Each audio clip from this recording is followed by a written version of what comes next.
بسم الله الرحمن الرحيم والصلاة والسلام على رسول الله الكريم وآله وصحبه. Bonjour tout le monde. Aujourd'hui, j'ai décidé de contribuer de ma part avec cette séance vidéo qui va concerner un sujet très important et qui est le sujet relatif à l'orientation. Surtout dans ces conditions exceptionnelles et qui sont les conditions de confinement, et surtout dans ces conditions exceptionnelles qui demandent à nous, bien sûr, d'agir de manière exceptionnelle et de contribuer en tant que citoyen pour remédier à la situation de problème, chacun de son côté. De ce point-là, je vois un départ obligatoire, une tendance pédagogique nécessaire pour encadrer sur le plan de l'orientation les élèves du baccalauréat. Alors le sujet d'orientation, c'est un sujet qui est très épineux, c'est un sujet qui est très compliqué, et c'est un sujet donc capital dans la mesure où les décisions prises à ce niveau-là impactent toute la vie de la personne, positivement ou négativement. Donc je vais essayer de traiter 3 axes au niveau de ce sujet d'orientation. Bon, le premier axe, ça va être bien sûr l'axe relatif à la littérature, du processus d'orientation. Puis on va passer à répondre à une question majeure que tout le monde pose. C'est la question de quoi faire quand on ne sait pas quoi faire. Et puis par la suite, on va finir par boucler à travers la discussion sur les processus de formation et de métier, exercice c'est-à-dire. Donc on va partir de l'élaboration, des processus d'élaboration des projets, au processus de prise de décision, et puis par la suite, la vie et les impacts de la décision elle-même. Donc, étymologiquement parlant, le mot orientation veut dire se positionner par rapport à un point. Veut dire aussi se positionner pour aller vers un point, tout en limitant un sens et une direction. Ça veut dire aussi se positionner pour partir là où on veut. C'est un peu un discours de spécialiste linguistique, mais dans tous les cas, je vais essayer de combiner les 3 définitions pour vous éclaircir ce que c'est l'orientation. Donc, le processus d'orientation demande de la personne qui est concernée par le sujet de bien se positionner,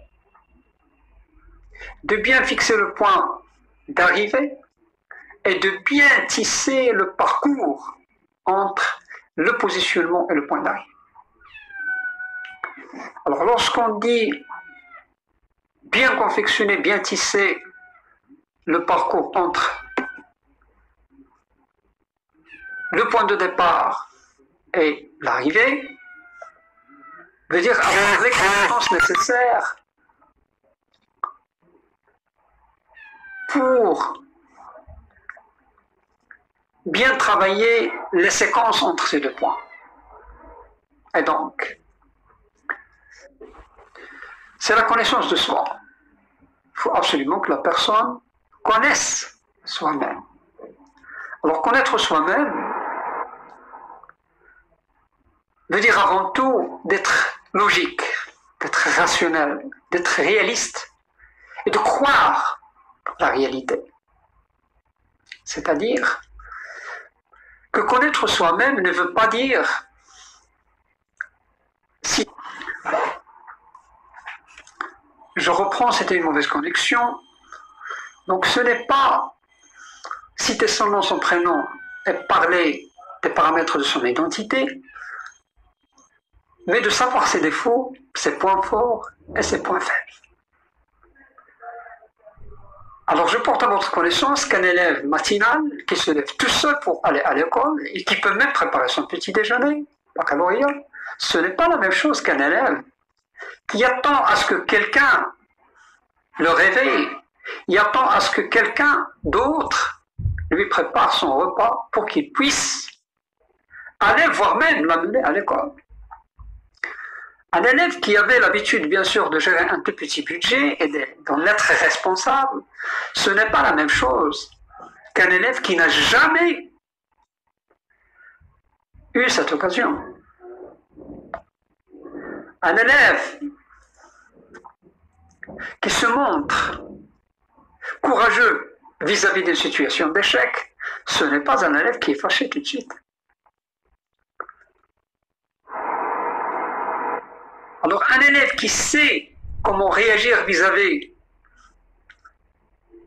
de sa position face à un petit problème de rien du tout, ce n'est pas la même chose qu'un autre qui fait appel à ses parents pour leur transmettre la nature du problème et attendre le résultat et la solution de ce problème.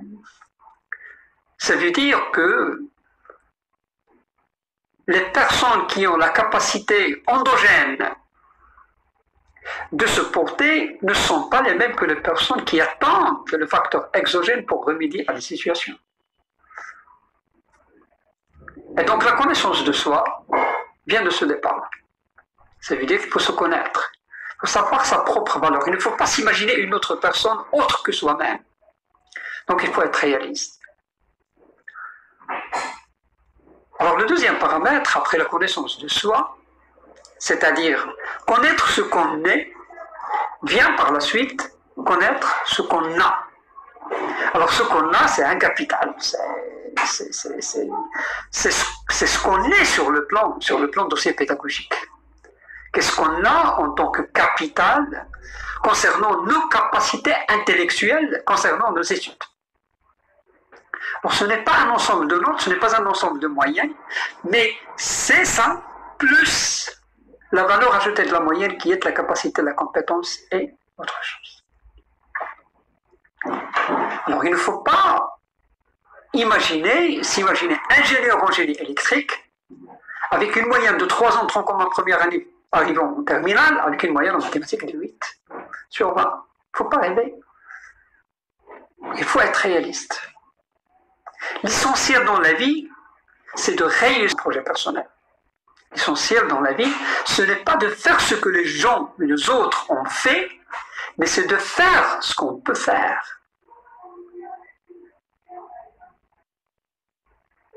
C'est-à-dire d'accepter la situation telle qu'elle est, parce que c'est une réalité, et de chercher les moyens pour promouvoir cette situation de telle sorte à progresser dans le temps futur. Donc ce qu'on a, c'est notre dossier pédagogique. Donc prenez votre dossier pédagogique, prenez vos notes de tronc commun de la première année, de terminale, chaque matière à part. Et vous subdivisez ça en petits lots. Parce que toutes les formations qui vont venir par la suite, ce sont des formations qui se basent sur des matières de qualification qui peuvent soit vous qualifier, soit vous disqualifier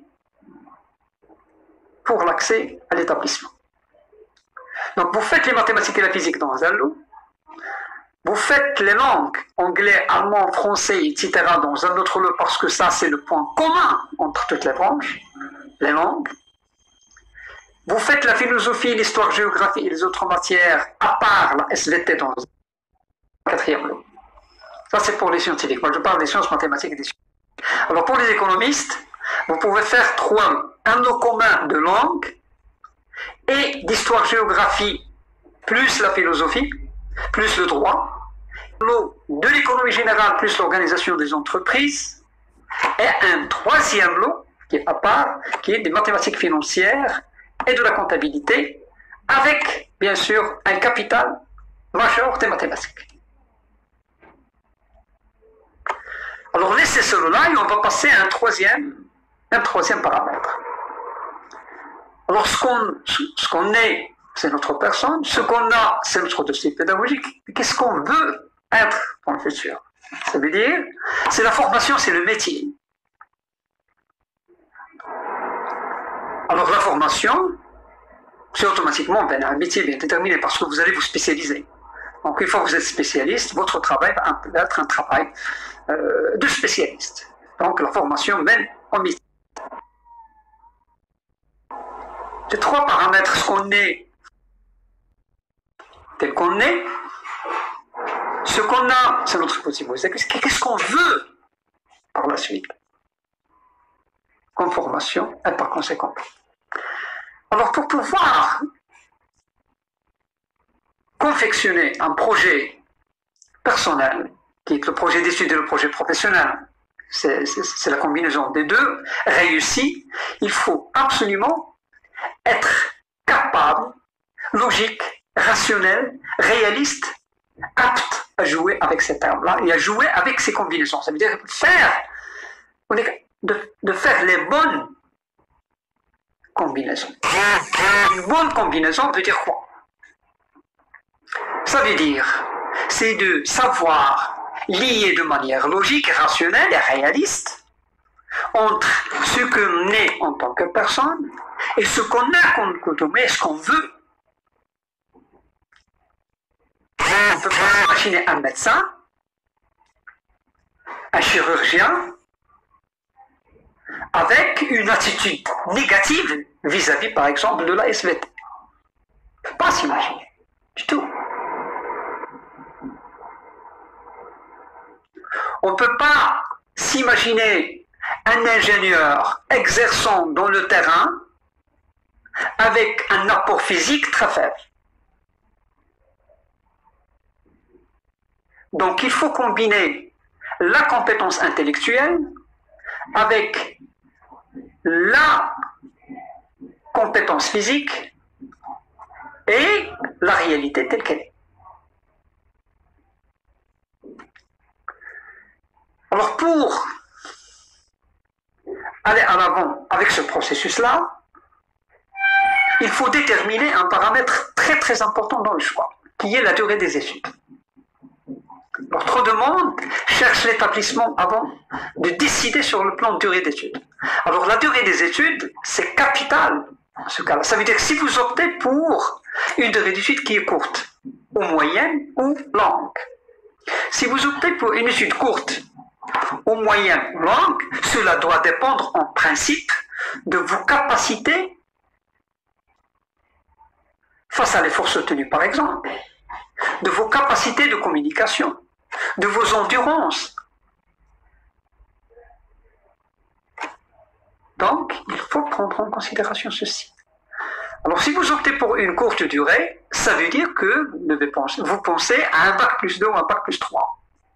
Alors, un bac plus 2 ou un bac plus 3, vous avez deux types d'établissements, soit l'université, soit un BTS ou un DUT.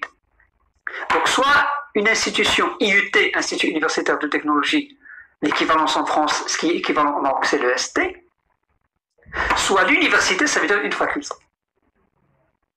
Une faculté pour une licence généraliste ou professionnelle, une IUT pour un BTS, un DUT ou une licence professionnelle ou même une licence généraliste, comme passerait.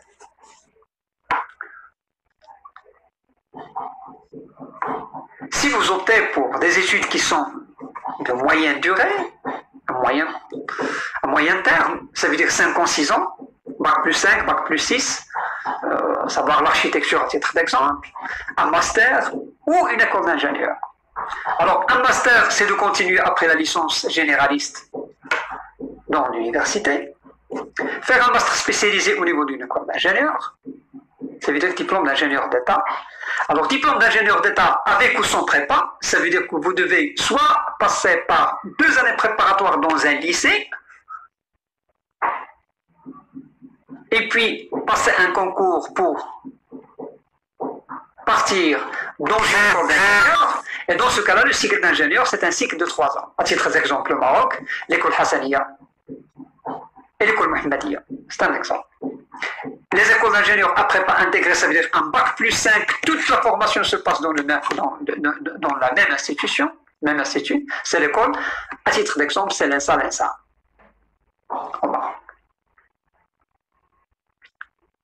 Si vous optez pour des durées qui sont très longues, donc il faut penser à un système doctoral.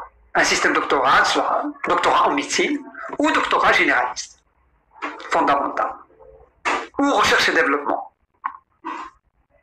Recherche et développement, généralement, ce sont c'est après l'ingénierie. Fondamental, c'est après une licence, c'est un master. Donc voilà, nous avons déjà coiffé. Avec la durée d'études, nous avons limité la nature des établissements à choisir. Donc il faut débuter par la durée d'études. Qu'est-ce qu'on veut comme durée d'études? On va attribuer à chaque durée l'établissement concerné, et puis à l'intérieur de l'établissement, on va choisir la branche, la spécialité. Alors dans ce cas-là, lorsqu'on veut choisir la branche, c'est de faire le retour pour prendre le petit lot que vous avez déjà emmagasiné sur le lot du dossier pédagogique. Vous êtes très bien, par exemple, en mathématiques et physique, vous optez pour une école d'ingénieur, à titre d'exemple, avec ou sans prépa, donc vous allez obtenir un diplôme d'ingénieur dans un secteur très bien déterminé, à savoir le génie industriel, le génie mécanique, le génie civil, génie des procédés, système embarqué, etc., génie informatique. Vous êtes très bien, par exemple, en biologie, et vous optez pour une durée d'études qui est courte de Bac+2. Alors, vous pouvez faire, par exemple, dans un DUT, soit les analyses biochimiques et biologiques, soit la chimie analytique, soit la chimie des eaux, soit l'environnement, etc., etc. Donc, la durée d'études, établissement concerné, et puis spécialité. On arrive à la spécialité, ça veut dire qu'on arrive au métier. Alors, quand on arrive au métier, c'est là où il y a le grand problème.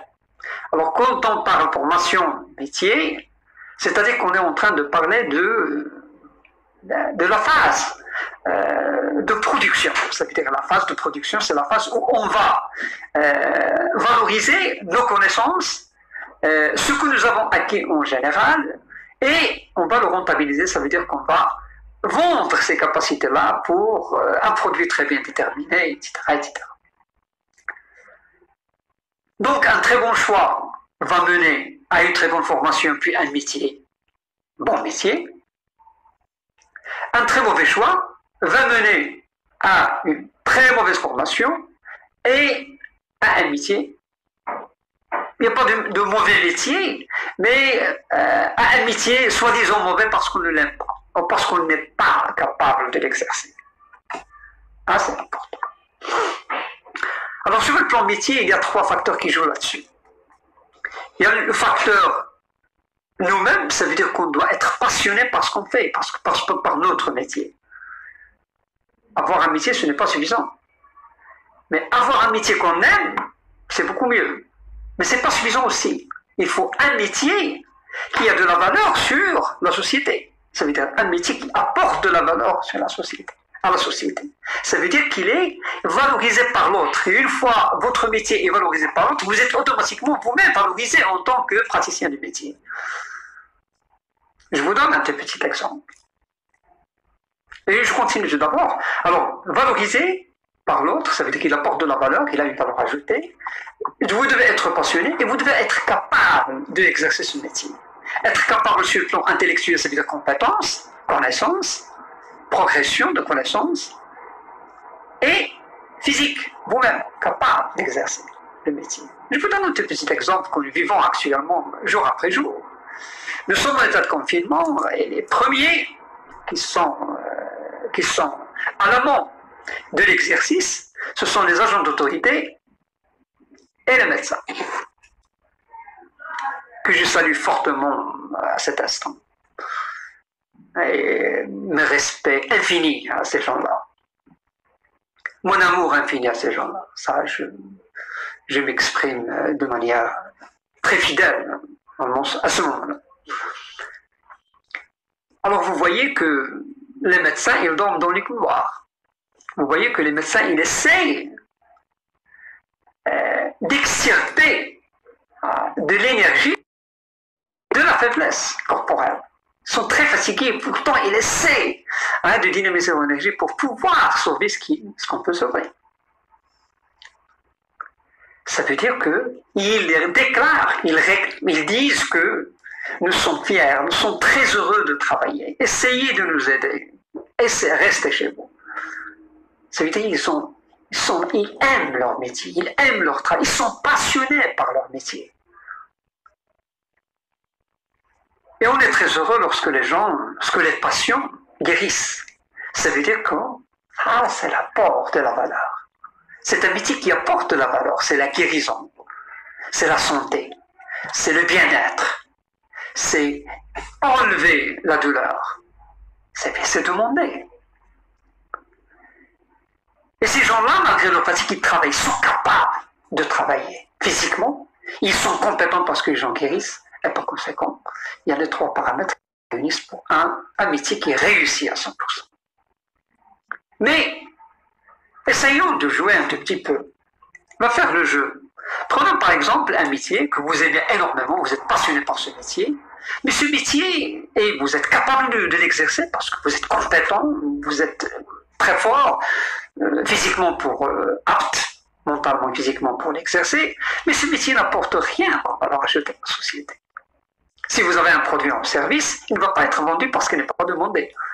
Donc, qu'est-ce que vous allez faire avec ce métier-là? Ça va être peut-être une satisfaction personnelle, mais ce n'est pas un métier qui va être rentable pour la société, pour vous. Donc, vous n'allez pas vendre votre service ni votre produit. Donc, le métier doit répondre aux trois. Si, un deuxième cas, un métier que vous aimez énormément, un métier qui apporte beaucoup de valeur, il apporte beaucoup de valeur à la société, à l'autre, mais c'est un métier dont vous n'êtes pas capable d'exercer. Que vous n'êtes pas capable d'exercer. Vous n'avez pas les compétences pour l'exercer.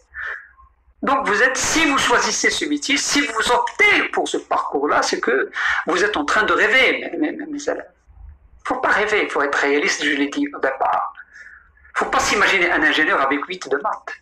Il ne faut pas s'imaginer un médecin avec 3 en SVT. Il ne faut pas s'imaginer un fort économiste avec un 2 en économie générale.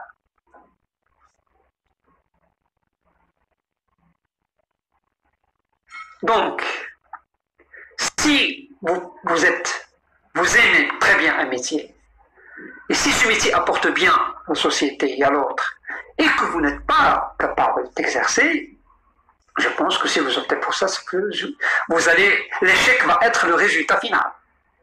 Donc, il ne faut pas rêver, il faut être réaliste. Il faut faire ce qu'on peut faire. Il faut reconnaître ce qu'on est. Il faut admettre ce qu'on a. Et il faut s'imaginer réellement pour le devenir.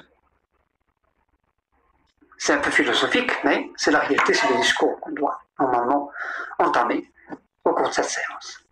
Si, à titre d'exemple, le troisième cas, c'est vous avez opté pour un métier, vous aimez énormément ce métier,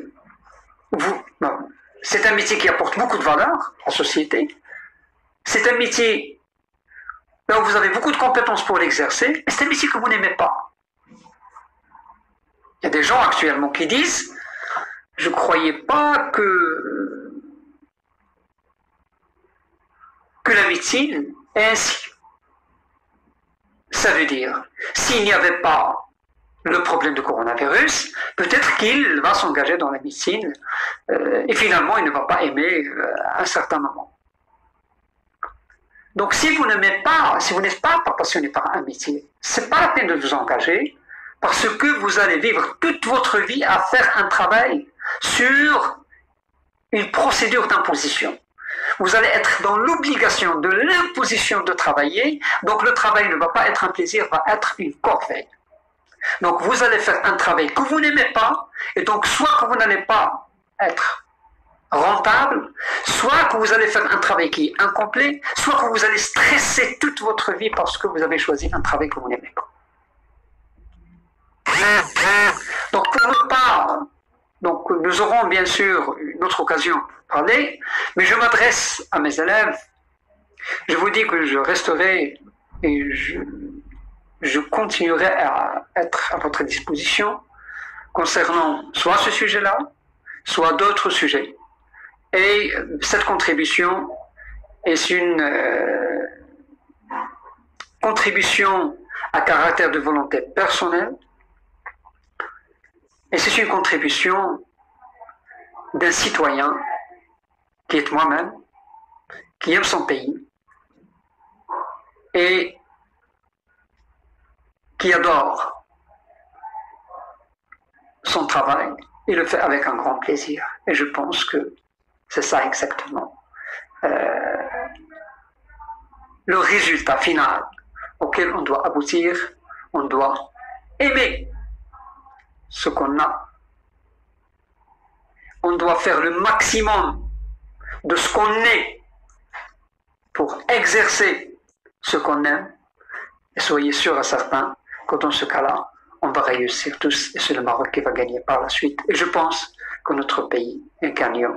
Et vous avez bien vu que notre pays s'est bien orienté concernant la pandémie de coronavirus. Merci de votre attention et à la prochaine. Je pense que j'ai beaucoup parlé, excusez-moi, et je vous remercie de votre attention et à la prochaine. Merci.